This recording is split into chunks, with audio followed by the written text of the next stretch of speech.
Mid day মিলের রান্না দেখুন কি দেখা যাচ্ছে, ইলিশ মাছ। জিভে জল আসছে তো? হ্যাঁ, যারা শুধু ডিম খায়, নিরামিষ খায় মিড ডে মিলে, তাদের জন্য একেবারে ইলিশ মাছের আয়োজন, ইলিশ মাছের পদ। এই পড়ুয়াদের জন্য মিড ডে মিল, গরিব মানুষের ছেলেমেয়েরা তারা এই মিড ডে মিল খায়। আর এই অভিনব উদ্যোগ ইলিশ উৎসব হয়ে গেল ফলতা প্রাথমিক বিদ্যালয়ে। কথা বলবো প্রতিনিধি আনিসুদ্দিনের সঙ্গে। আনিসুদ্দিন, কাদের উদ্যোগ? একেবারে দেখো, ফলতা যে প্রাথমিক বিদ্যালয় সেখানেই ইলিশ উৎসব এবং পড়ুয়াদের পাতে ভাপা এবং ভাজা ইলিশ দেওয়া হয়েছে। একেবারে স্কুলের শিক্ষকদের উদ্যোগেই এই ইলিশ উৎসবের আয়োজন করা হয় এবং ফলতা অবৈতনিক প্রাথমিক বিদ্যালয়ে সারা বছর, যেটা শিক্ষকরা জানিয়েছেন, সারা বছর একেবারে স্কুলের পড়ুয়াদের আবদার মেনেই কিন্তু এই ধরনের উৎসব করা হয়।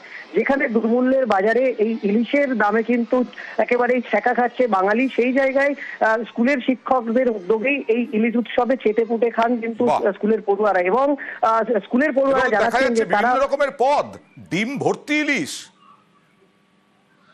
আনিসুদ্দিন, একেবারে যেখানে স্কুলের পড়ুয়ারা জানাচ্ছেন যে তারা বাড়িতে হয়তো যে দুর্মূল্যের বাজারে ইলিশ সেভাবে তারা খেতে পান না, কিন্তু স্কুলের শিক্ষকদের এমন উদ্যোগে তারা যেভাবে ইলিশ ভাপা, ইলিশ ভাজা এবং ইলিশের তেল দিয়ে যে মিড ডে মিল তারা খেতে পেয়েছে, তার জন্য কিন্তু তারা ভীষণ খুশি এবং এই উদ্যোগকে একেবারেই সাধুবাদ জানিয়েছেন অভিভাবক। যারা উদ্যোগ নিয়েছেন তাদের ধন্যবাদ প্রাপ্য।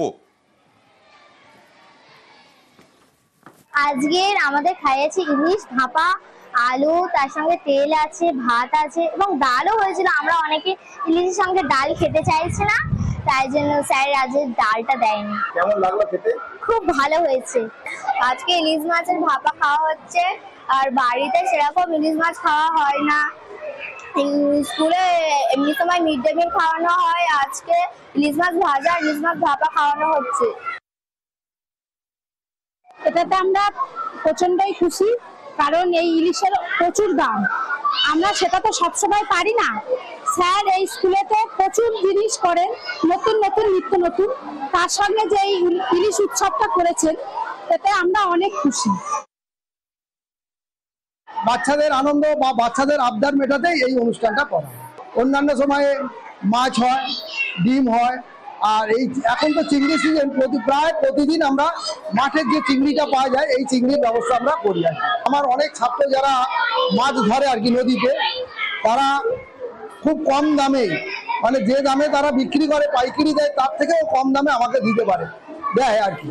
সেই জন্য আমি এই ইলিশ উৎসবটা করতে সমর্থ হই।